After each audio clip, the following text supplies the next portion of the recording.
Good day mga katropa, this is Kuya Jepoy. Ngayong araw, isang espesyal na project ang gagawin natin. Kasama natin ng tropa nating si Kuya George from Quezon City. Bilang Pinoy, natural sa atin ang pagiging religyoso. Kaya pati dito sa art na ipapakita natin ang ating pananampalataya. Kaya isang full sleeve religious concept tattoo ang napili ni Kuya George. Bago ang session, nagdala siya ng design at nagbigay rin tayo ng ilang suggestion para bumagay sa braso niya. At nagustuhan naman ni Bossing ang design na ginawa natin. Sa session na to, inuna natin ang layon, simbolo ng tapang, at si Jesus Christ na tanda ng sakripisyo at pag-ibig. Kasunod ang rosas at Mama Mary na simbolo naman ng kadalisayan at pag-asa. Siyempre, ang praying hand na paalaala ng tiwala at lakas na nanggagaling sa Diyos. At after ng maraming oras, ito yung finished product na nagawa namin.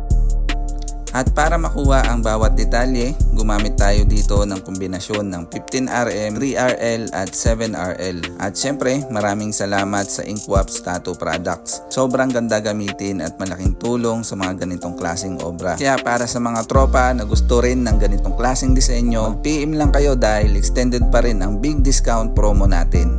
Hanggang sa muli mga katropa, maraming salamat.